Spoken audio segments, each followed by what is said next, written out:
నమస్కారం. న్యాయసేవ కార్యక్రమానికి స్వాగతం. ఇవాల్టి మన అంశం దత్తత సమస్యలు న్యాయ సహాయం. ఈ అంశంపై సలహాలు సూచనలు అందించడానికి మనతో పాటు ఉన్నారు Nampally special session court judge Shri మరి వెంకటరమణ గారు, అలాగే న్యాయవాది శ్రీ చరణ్ తేలప్రోలు గారు. వారిచ్చే విలువైన సలహాలు సూచనలు స్వీకరించే ముందుగా ఈ అంశానికి చెందిన ఒక కథనాన్ని చూద్దాం.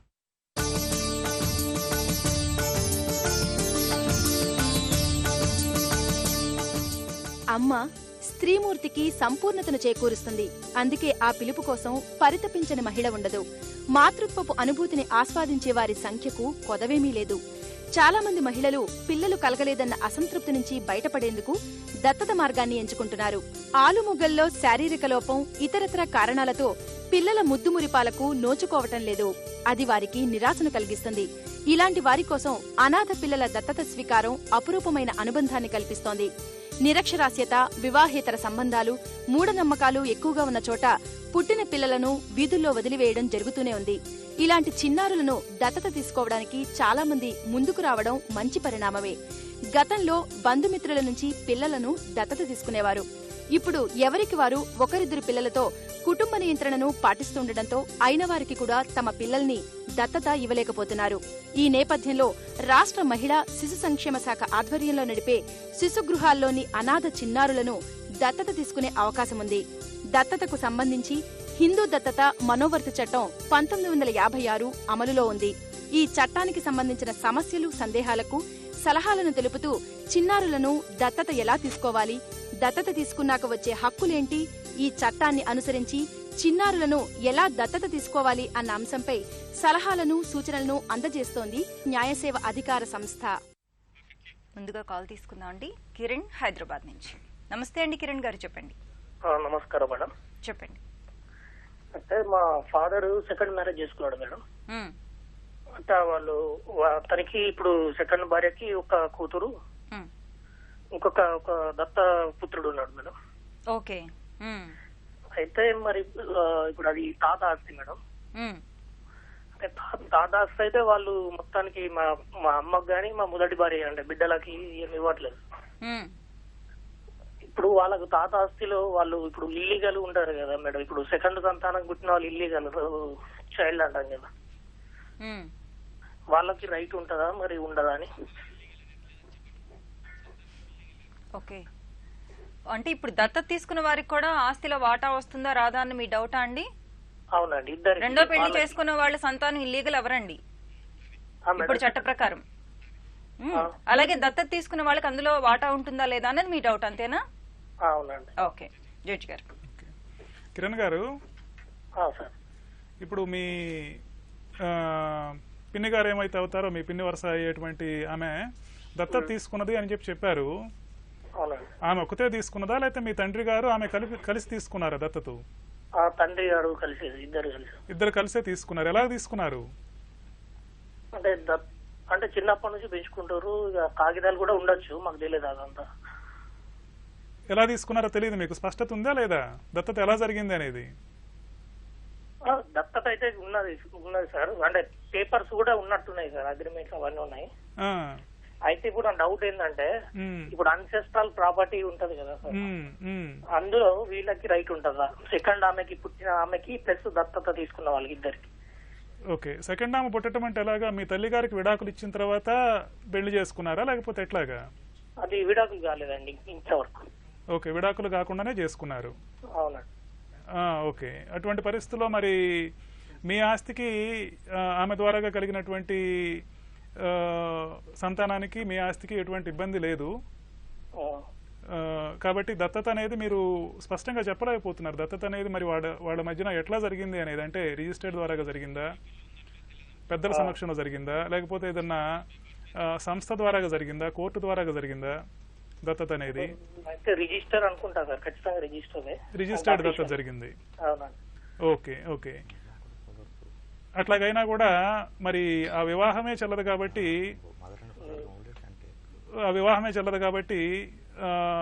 ఆ దత్తత తీసుకున్నటువంటి వ్యక్తికి మీ యాన్సెస్ట్రల్ ప్రాపర్టీలో, అంటే మీ పూర్వీకుల ఆస్తిలో ఎటువంటి హక్కు వచ్చేటువంటి అవకాశం లేదు. అయితే సుప్రీంకోర్టు జడ్జిమెంట్ ఉంది కదా సార్, ఏమని? రెండవ భార్య పుట్టిన వాళ్ళని కూడా మనము లెక్కలోకి తీసుకోవాలని వాళ్ళు ఒక ఆర్డర్ ఇచ్చారు 2019 లో. అదే మెయింటెనెన్స్ కోసము వాళ్ళు భరణం కోరటం వరకు, పోషణ కోరటం వరకు అంతవరకు హక్కు ఉంది. ఓకే, లో మాత్రం రైట్ లేదా? లేదు లేదు. ఓకే, మరో కాల్ తీసుకుందాం అండి. వైజాగ్ నుంచి సత్యనారాయణ గారు. నమస్తే అండి సత్యనారాయణ గారు, చెప్పండి. నమస్తే మేడం, మేము వైజాగ్ నుంచి మాట్లాడుతున్నామండి. ఓకే మేడం, యాక్చువల్ గా మాకు అదే పిల్లలు కలగలేదని చెప్పి హెల్త్ ప్రాబ్లం వల్ల మేము సారా ద్వారా రిజిస్టర్ అయ్యి పాపని అడాప్షన్ తీసుకున్నాం మేడం. ఇప్పుడు మేము 2016లో అప్లై చేసామండి. మాకు నవంబర్ ఆ టైంలోని రిఫరల్ ఇచ్చారు. 48 hours లో మీరు అదే రిఫరల్ ఓకే అనుకుంటే చూసుకోవాలి, లేదంటే డౌన్ లోన్కి వెళ్తారు, నెక్స్ట్ చూపిస్తారని చెప్పారండి. మెయిల్ వచ్చింది. హలో చెప్పండి, కొంచెం గట్టిగా మాట్లాడండి. మేము మాకు నచ్చింది పాప, మేము అడాప్షన్ తీసుకున్నాం మేడం. మేము డిసెంబర్ 20 ఆ టైంలోనే మాకు అడాప్షన్ ఇచ్చారండి. మేము వెళ్ళి సబ్మిట్ చేస్తే మాకు పాపని ఇచ్చారు. 40,000 డీడీ తీసుకున్నారు. అలాగే ప్రొసీడింగ్ ఆర్డర్స్, లీగల్లీ ఫ్రీ అని సర్టిఫికేట్ జిరాక్స్ అన్ని ఇచ్చారు మేడం. అంటే యాక్చువల్ గా దాని తర్వాత ప్రాసెస్ ఉంటుంది. ఒక 2-3 months లో మిమ్మల్ని పిలుస్తాము, మీకు కోర్టు నుంచి కూడా హియరింగ్ వస్తుంది అన్నట్టు చెప్పారు మేడం. కానీ ఇప్పుడు వచ్చి మమ్మల్ని పిలలేదండి వాళ్ళు. ఓకే, మేమేమైనా ప్రొసీడ్ అవ్వాలండి, వాళ్ళే పిలుస్తారా మేడం? ఓకే, లాయర్ గారు. ఇక్కడ ఈ జూనల్ జస్టిస్ యాక్ట్ 2015 ప్రకారం అండి మిమ్మల్ని పిలుస్తారు. వాళ్ళు మొత్తం ఏంటంటే వెరిఫికేషన్ చేసినాక, అబ్జర్వేషన్ చేసినాక, ఈ రిపోర్ట్స్ అన్ని ఇచ్చిన తర్వాత, అవునండి, మెడికల్ రిపోర్ట్స్ అన్ని సబ్మిట్ చేసి పాప మీ దగ్గరే ఉంది కదా, మా దగ్గరే ఉంది. పాప మీ దగ్గరే ఉంటది కాబట్టి ఏంటంటే కోర్టు కూడా ఏం చేస్తారంటే ఇప్పుడు కొన్ని రోజుల పాటు వెరిఫై చేస్తారంటే, ఎగ్జామిన్ చేసిన తర్వాత ప్రాపర్ గా ఫిట్ అవుతారా, ఎన్విరాన్మెంట్ లో ప్రాపర్ గా సెట్ అవుతారా, ఉండగలుగుతారా, మీరు పెంచగలుగుతారా, లేదా మీతో పాప అడ్జస్ట్ అవ్వగలిగిద్దా అవన్నీ చూస్తారు. అన్ని చూసిన తర్వాత ఓకే అనుకుంటే ఓకే అనుకుంటే అప్పుడు కన్ఫర్మ్ చేస్తారు, ఫైనల్ ఆర్డర్ చేస్తారు. ఎందుకంటే మళ్ళీ అయిపోయిన తర్వాత మళ్ళీ మీరే అడ్జస్ట్ కావట్లేదండి, పాప మాతో ఉండలేకపోతుందండి అంటే మళ్ళీ ఇంకొక ప్రొసీజర్ ప్రకారం మళ్ళీ అది క్యాన్సిల్ చేయమని అడగాలి మీరే. ఆ ఇబ్బందులు లేకుండా ఏంటంటే మీరు శుభ్రంగా కొన్ని రోజులు వెయిట్ చేయండి. ఇప్పుడు ఆల్రెడీ మీరు 2-3 నెలలు జరిగిపోయింది అంటున్నారు కాబట్టి ఇంకొకసారి వెళ్ళి ఒకసారి కలవండి, ఇట్లా ఇచ్చారండి మళ్ళీ మమ్మల్ని ఏం చేయమంటారు ఒకసారి అడగండి, తప్పేముంది. అంటే చిన్న డౌట్ సార్, అంటే యాక్చువల్ గా ఒక తెలుసున్న ఫ్రెండ్ ఏం చెప్పారంటే నాకు, అంటే వాళ్ళకి తెలుసున్న వాళ్ళు కూడా ఇలాగా త్రూ సారా ద్వారా పాపను తీసుకున్నారు, బాబుని తీసుకున్నారు. ఒక 3 months 4 months తర్వాత వాళ్ళు ఏమీ పిలవకపోతే వీళ్ళు మామూలుగా అడిగారంటండి. వెళ్ళి అడిగితే అంటే వాళ్ళ పాప అదే బాబు తాలూకు వాళ్ళు ఎవరో మళ్ళీ కావాలన్నట్టు లీగల్ గా ప్రొసీడ్ అవుతున్నారని, అందుకని మీది వెయిటింగ్ లో పెట్టాము అవుద్దండి అన్నట్టు అన్నారండి. అదే ఇప్పుడు ఇక్కడికి వచ్చేటప్పుడు ఎట్లా ఉంటుందంటే, ఇప్పుడు అల్టిమేట్ గా ఒక బిడ్డని ఎవరైనా సరే ఇప్పుడు దత్తత ఎందుకు ఇస్తారు, ఆ పిల్ల భవిష్యత్తు బాగుంటుంది లేదా పిల్లడి భవిష్యత్తు బాగుంటుంది అని చెప్పేసి దత్తతకి ఇస్తారు. అవునండి. ఆ నేపథ్యంలో ఏంటంటే ఇప్పుడు మీ దగ్గర బాగుంటుందా అసలు మీరు ఎంతవరకు చూసుకోగలుగుతారు, మీరు చెప్తారు వచ్చేసేసి ఏమంటే మాకు ఇట్లా ఉందండి ఇట్లా ఒక బిడ్డను మాకు కావాలనుకుంటున్నాము, మేము మంచిగా పెంచుతామని చెప్తారు మీరు.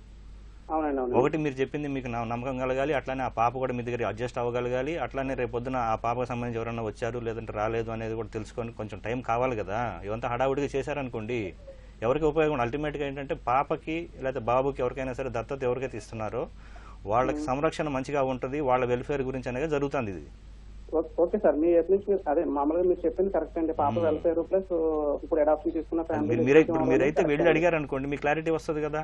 వెళ్ళి అడిగారు అనుకోండి మీరు ఏదన్నా లీగల్ ప్రాసెస్ లో ఇప్పుడు ఆ అమ్మాయికి సంబంధించి ఎవరన్నా అప్రోచ్ అవుతున్నారు అనుకోండి చెప్తారు కదా మీకు.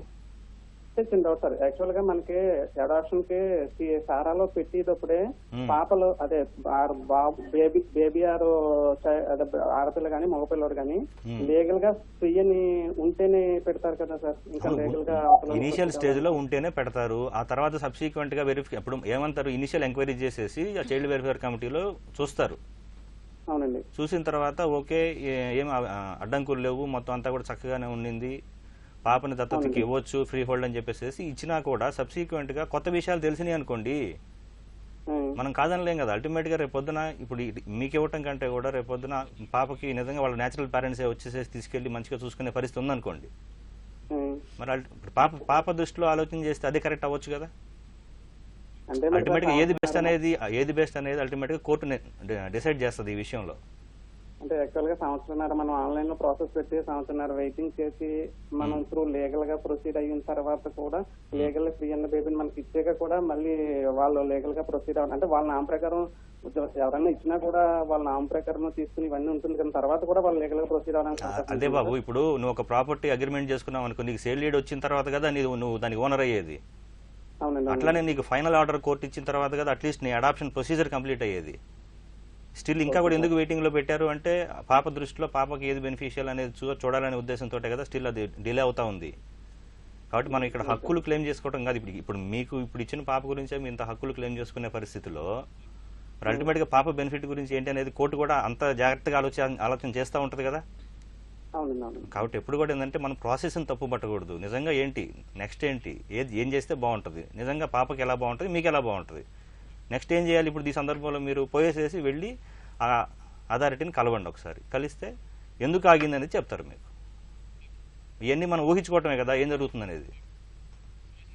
జడ్జి గారు, ఈ హిందూ దత్తత చట్టంలో ఏ అంశాలను పొందుపరచడం జరిగింది? ఇప్పుడు Hindu adoption and maintenance act 1956 ప్రధానంగా హిందువులకి దత్తత తీసుకునేటప్పుడు హిందువులు పాటించవలసినటువంటి నియమ నిబంధనలు, ఎవరికి ఈ చట్టం వర్తిస్తుంది, ఈ చట్టం ద్వారాగా ఎవరు దత్తత తీసుకోవచ్చు, ఎవరిని దత్తత తీసుకోవచ్చు అనే విషయాలు ఉన్నాయి. కాకపోతే ఇక్కడ గమనించవలసిన విషయం ఏంటంటే అండి, ఇంకొకటి, ఇది కేవలం హిందువులకే కాకుండా ఇందులో కొంత సెక్యులర్ యాంగిల్ కూడా ఉంది. ఎట్లాగనంటే మనకి సెక్షన్ 9 సబ్సెక్షన్ 4 గనక చూసినట్టయితే, ఒక పిల్లవాడు అనాథ, తల్లిదండ్రులు తెలియనప్పుడు న్యాచురల్ గానే ఆ పిల్లవాడి యొక్క మతం కూడా తెలిసే అవకాశం లేదు. ఈ పరిస్థితుల్లో ఎవరో ఒకళ్ళు ఆ పిల్లవాడిని అక్కడ రోడ్డు మీద వదిలేసి వెళ్ళలేక తీసుకెళ్లి పెంచుకోవడం జరుగుతుంది అనుకోండి. సో వాళ్ళని గార్డియన్ గా పరిగణించి, ఇప్పుడు గార్డియన్ అంటే మళ్ళీ మనకి లీగల్ గార్డియన్ కావచ్చు, టెస్టామెంటరీ గార్డియన్ కూడా కావచ్చు, అంటే కోర్టు నియమించిన గార్డియన్ కావచ్చు, లేకపోతే విల్లు ద్వారాగా తల్లిదండ్రులు ఎవరిని అపాయింట్ చేసినప్పుడు వాళ్ళని మనం లీగల్ గార్డియన్ అంటాము. వీళ్లే కాకుండా అక్కడే మనకి గార్డియన్ అంటే నిర్వచనం కూడా చెప్పడం జరిగింది. గార్డియన్ అని అంటే ఎవరైనా కానీ పిల్లవాడికి కానీ పిల్లవాడి యొక్క ఆస్తికి కానీ సంరక్షకులుగా వ్యవహరిస్తున్న వాళ్ళందరూ కూడా గార్డియన్స్. వాళ్ళు కూడా దత్తత ఇవ్వచ్చు. సో ఇక్కడ మనకి సెక్యులర్ యాంగిల్ కూడా ఉంది. Hindu adoption and maintenance act అని అన్నారే గానీ అచ్చంగా హిందువులకే కాకుండా ఏ పిల్లవాడికైతే తల్లిదండ్రులు తెలియదో, న్యాచురల్ గా మతం కూడా తెలిసే అవకాశం లేదు కాబట్టి ఆ పిల్లవాడి మతం ఏంటనేది ఆ గార్డియన్ కూడా జిల్లా కోర్టు యొక్క అనుమతితోటి దత్తత ఇచ్చేటువంటి అవకాశం ఈ చట్టంలో ఉంది. హిందువులు పెంచితే మరో కాల్ తీసుకుందాం అండి. వైజాగ్ నుంచి సరోజ్ గారు. నమస్తే అండి సరోజ్ గారు, చెప్పండి. హలో. హలో, నమస్తే మేడం. చెప్పండి సరోజ్ గారు. మేడం, ఇప్పుడు జడ్జి గారికి నమస్కారం అండి. నమస్తే అండి, చెప్పండి. ఇప్పుడు మాకు 2 అమ్మాయిలు సార్. 2 అమ్మాయిలు అయితే అమ్మాయి కొడుకుని దత్తత తీసుకుందామని చెప్పి అనుకుంటున్నాం సార్. ఇప్పుడు ఇద్దరు పిల్లలతో పాటు మనవలకి దత్తత పిల్లాడికి కూడా హక్కులు ఉంటాయా అండి, లేకపోతే కేవలం దత్తత స్వీకరించిన పిల్లాడికి మాత్రమే హక్కులు ఉంటాయా? ఓకే సరోజ్ గారు, చెప్పండి. మీరు చెప్పిన దాంట్లో 2 ఆడపిల్లలు ఆల్రెడీ ఉన్నారు. మాకు 2 అమ్మాయిలండి. 2 అమ్మాయిలు, దత్తత తీసుకుందాం అనుకుంటున్నాం. ఇంకొక బాబుని తీసుకోవాలనుకుంటున్నారు. అనుకుంటున్నాం అండి. ఓకే, తప్పకుండా తీసుకోవచ్చు అండి, ఇబ్బంది ఏం లేదు. మీరు ఎలా తీసుకోవాలనుకుంటున్నారు? తెలిసిన వాళ్ళ ద్వారా తెలిసిన వాళ్ళ ద్వారా తీసుకుందాం అనుకుంటున్నాం సార్. అంటే మీ బంధువుల పిల్లవాడినా లేకపోతే ఎట్లాగా? బంధువుల పిల్లవాడినండి. బంధువుల పిల్లవాడిని తీసుకోవాలనుకుంటున్నారు. ఓకే, ఇక్కడ మీకు 2 మార్గాలు ఉన్నాయండి. ఒకటి Hindu adoption and maintenance act ద్వారాగా తీసుకోవడం ఒకటి.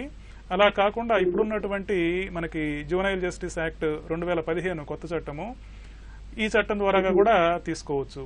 ఇప్పుడు మీరు నన్ను సలహా అడిగారు కాబట్టి ఈ రెండిట్లలో ఏది కరెక్ట్ పద్ధతి అని చెప్పాలనంటే గనక, మీరు జువెనైల్ జస్టిస్ యాక్ట్ 2015 ద్వారాగా గనక తీసుకుంటే ఈ దత్తత అనేది భవిష్యత్తులో చాలా ఉపయోగకరంగా ఉంటుంది, ప్రొసీజర్ కూడా చాలా సులభతరంగా ఉంటుంది. కాబట్టి మీరు ఏం చేస్తారనంటే, ఎక్కడి నుంచి మాట్లాడుతున్నారు మీరు? వైజాగ్ నుంచి. అక్కడ శిశుగృహ ఉంటుందండి వైజాగ్ లో. విశాఖపట్నంలో ఫోన్ నెంబర్ రాసుకోండమ్మా, చెప్తాను. అక్కడ స్పెషలైజ్డ్ అడాప్షన్ ఏజెన్సీ అనేది ప్రతి జిల్లాలో ఉంటుంది. అలాగనే విశాఖపట్నంలో కూడా స్పెషలైజ్డ్ అడాప్షన్ ఏజెన్సీ ఉంది. రాసుకోండమ్మా. Contact person Manju Patnaik. అండి.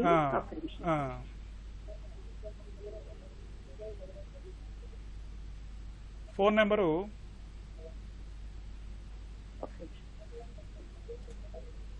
నందు పట్నాయక్ గారు. ఫోన్ నెంబర్ రాసుకోండి అమ్మా. ఫోన్ నెంబర్ 949132 ఒక నిమిషం.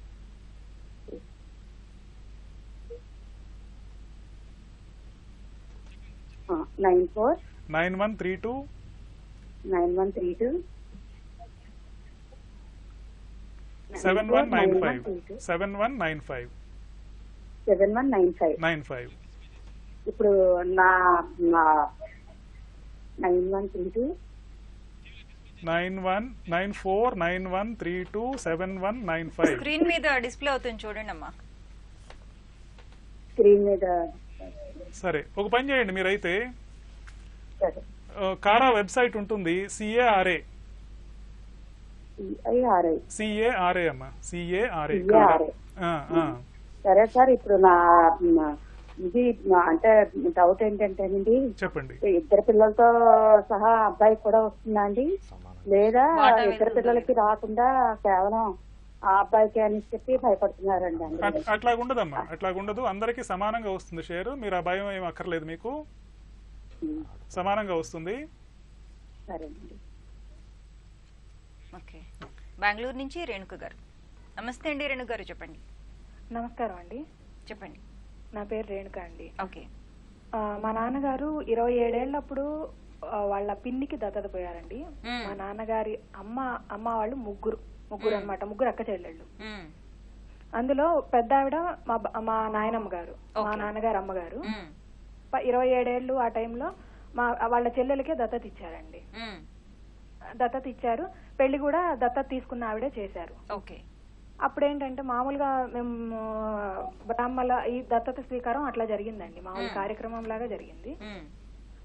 అయితే మా దగ్గర రిజిస్ట్రేషన్ ఏం లేదండి దానికి సంబంధించింది. ఆవిడ రీసెంట్ గా ఒక 2 years బ్యాక్ ఎక్స్పైర్ అయ్యారు, దత్తత తీసుకున్న ఆవిడ. మధ్యలో మా నాన్నగారికి వాళ్ళకి పడక అంటే ఆవిడ నన్ను ఉంచేసి వాళ్ళని వెళ్ళిపోమంది. నేను వాళ్ళ అమ్మాయిని, నన్ను ఆవిడ పెంచుకుంటానని చెప్పేసి వాళ్ళని వెళ్ళిపోమంది. వాళ్ళు ఇష్టం లేక నన్ను కూడా తీసుకొని వెళ్ళారు బయటికి. కాకపోతే సంబంధాలు అవి ఉన్నాయి, మాకు వెళ్ళొస్తూ ఉంటాము, అవన్నీ జరుగుతున్నాయి. అయితే ఆవిడ వీలు రాసింది అంటున్నారండి. వీళ్ళలో ముగ్గురు అక్క చెల్లెల పిల్లలకి సమానంగా రాసిందండి. అది ఇప్పుడు అది చెల్లుతుందా? ఇప్పుడు మాకైతే దత్తత స్వీకారానికి సంబంధించి రిజిస్ట్రేషన్ లేదండి, ఫోటోలు అవన్నీ అయితే ఉన్నాయి. మా బామ్మగారు ఆ చిన్న బామ్మగారికి ఇవ్వటము కార్యక్రమానికి సంబంధించినంత ఫోటోలు అవి ఉన్నాయి. మా నాన్నగారే ఆవిడకి చనిపోయినప్పుడు కార్యక్రమం అదంతా చేశారు, అన్ని చేశారు. ఇన్విటేషన్స్ ఉన్నాయి, పెళ్లి ఆవిడ వేయించిన ఇన్విటేషన్స్ ఉన్నాయి, అంటే మా దత్తత కుమారుడు అని స్పెసిఫై చేసి వేసిన ఇన్విటేషన్స్ అవన్నీ ఉన్నాయి. రేణుక గారు, చెప్పండి. ఇప్పుడు 27 సంవత్సరాల క్రితం అంటే అప్పుడు మీ నాన్నగారు వయసు ఎంత దత్తత తీసుకున్నప్పుడు? వాళ్ళు మా నాన్నగారికి 27 సంవత్సరాల వయసు అప్పుడు దత్తత తీసుకోవటం అంటే అది లీగల్ గా దత్తత అవదమ్మా. దత్తత ఎవరైనా తీసుకోవాలి అంటే 18 సంవత్సరాల లోపు వాళ్ళనే, హిందూ యాక్ట్ ప్రకారం అయితే 15 సంవత్సరాల లోపు వాళ్ళనే దత్తత తీసుకోగలరు హిందువులు అయితే. ఈ కొత్త జూనియర్ జస్టిస్ యాక్ట్ ప్రకారం కూడా 18 సంవత్సరాలు నిండని వాళ్ళనే దత్తత తీసుకోగలరు. కాబట్టి 27 సంవత్సరాల వయసు ఉన్న వ్యక్తిని దత్తత తీసుకున్నాము, ఏం చేసామన్నా కూడా దత్తత అనేది చట్ట ప్రకారం దత్తత కాదు. ఒకవేళ గనక ఆమె ఎవరైతే ఇప్పుడు దత్తత తీసుకునిందో అంటుందో ఆమె ఎన్ని చేసినా కూడా దత్తత అయితే చెల్లదు. కానీ ఆమె గనక ఏదైనా ఇవ్వగలిగిన ఆస్తి ఏదైనా ఉంటే, ఆమె గనక ఏదైనా విలువ రాస్తే ఆ విలువ ప్రకారం ఆస్తి వస్తుంది తప్ప ఈ దత్తత అనే దాని వల్ల అయితే మాత్రం ఎటువంటి అధికారాలు రావు. మరి మేము మా ఐడెంటిటీ మొత్తం లాస్ట్ 30 years నుంచి మరి మార్చుకొని మొత్తం ఉన్నామండి. ఆవిడ దాని కిందే ఉన్నాము అన్నిట్లో. మాకు ఇంకా ఏ ప్రూఫ్ ఉందంటే మా నాన్నగారు అసలు నాన్నగారు ఒక ఇల్లు రాశారండి ఆయనకి, ఇది ఈ మధ్యనే అమ్మాము. అమ్మినప్పుడు కూడా సంతకాలు కూడా అందరు ఎట్లా పెట్టించుకుంటున్నారంటే ఘంటసాల అనేది అసలు పేరండి, ఆ పేరు మీదగా ఉరఫ్ అని పెట్టేసి అసలు పేరు. ఏది పెట్టినా కూడా అమ్మా, ఇప్పుడు ఒకటమ్మా, ఇప్పుడు ఒక మిస్టేక్ జరిగింది అనుకోండి, 10 ఏళ్ల తర్వాత తెలిసినంత మాత్రాన్ని 10 ఏళ్ళు మాత్రం దొంగతనం పట్టుకోలేదు కాబట్టి అని అనకూడదు కదా. ఇప్పుడు 27 సంవత్సరాల వయసులో దత్తత తీసుకోవడం అంటేనే అది చట్ట ప్రకారం దత్తత అవ్వదు.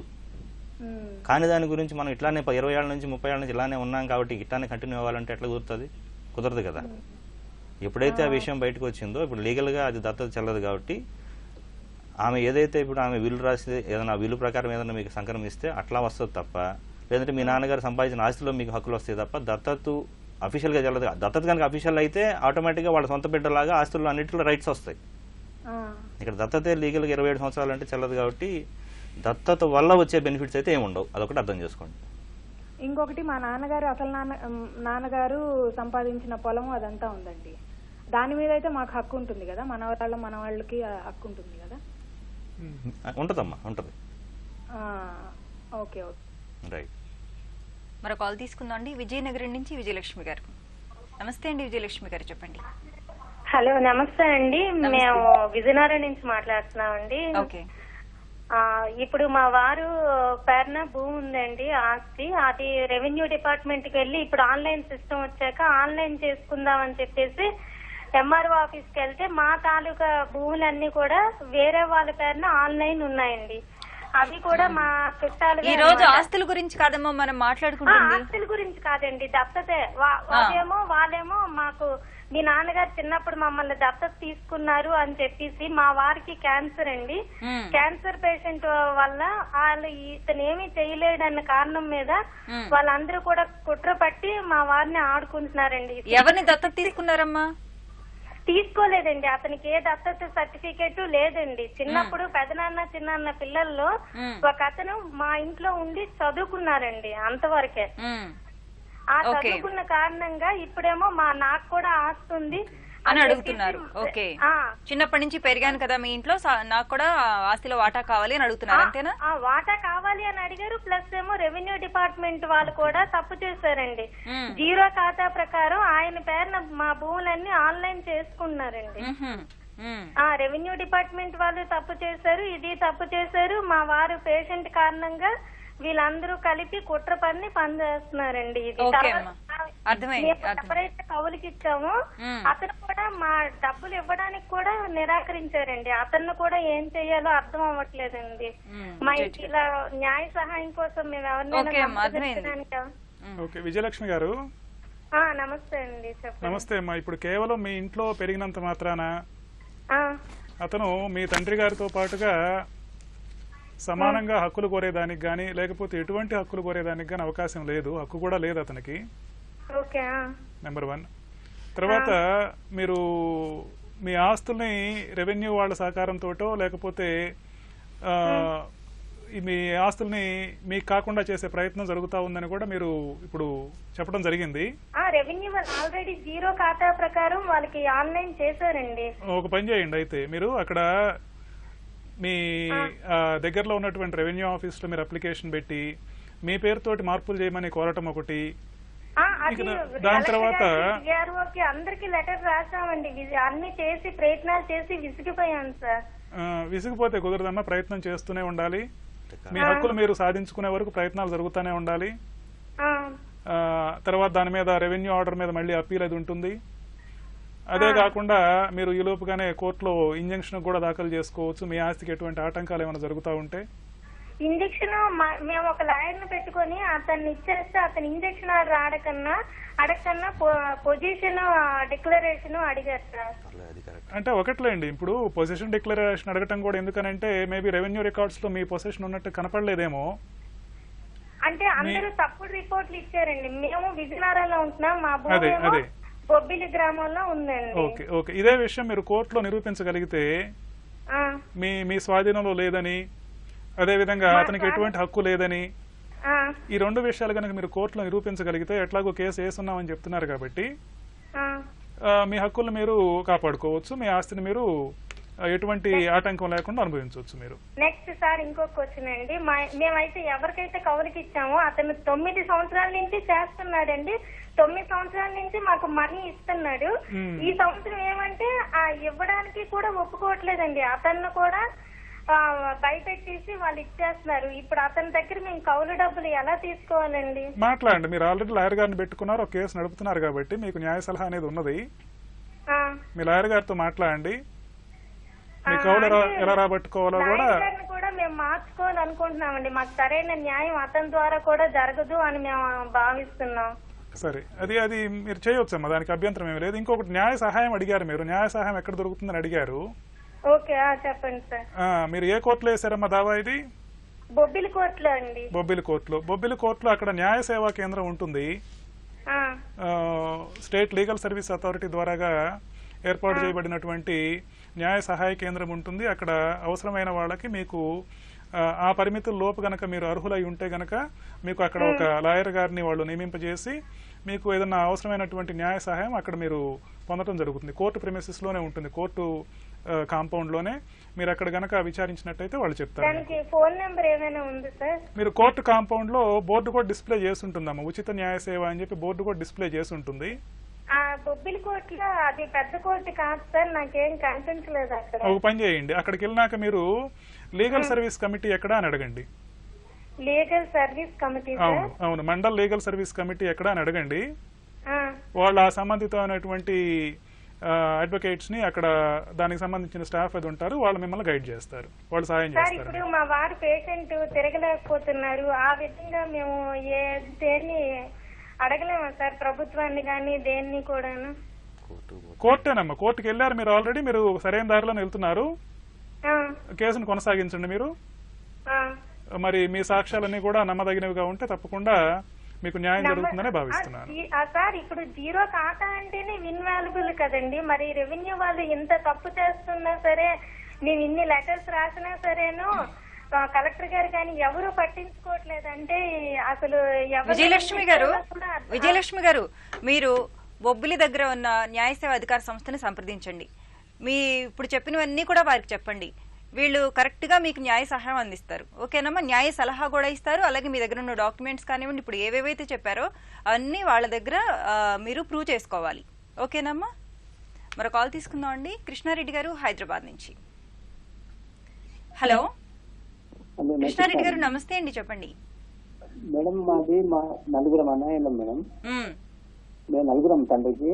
అయితే మా అమ్మలు ముగ్గురు, అంటే ముగ్గురు మా అమ్మలు అంటే వచ్చాను, మా తాతకు ముగ్గురు ఆగిలు. అయితే మా రెండో మా పెద్దమ్మకు పిల్లలు లేకున్నారు.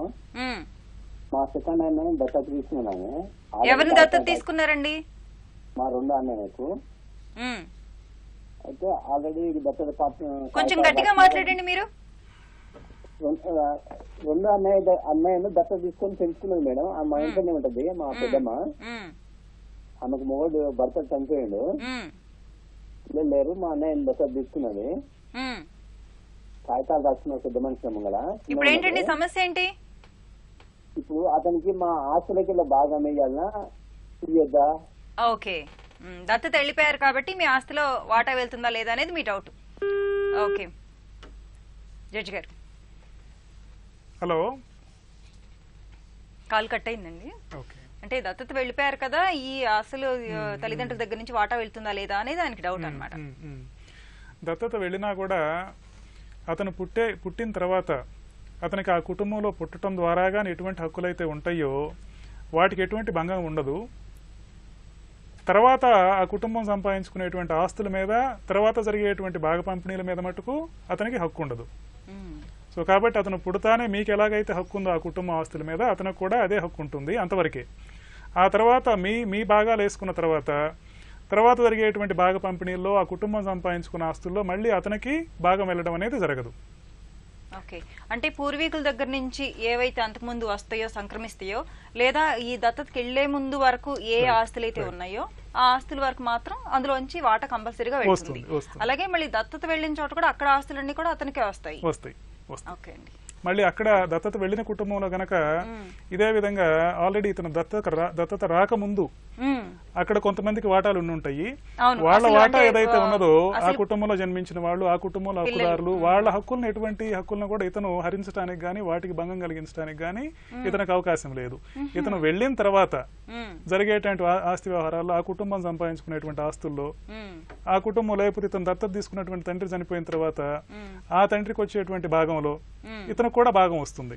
సో అంతవరకే date of adoption is important. Thank you so much అండి.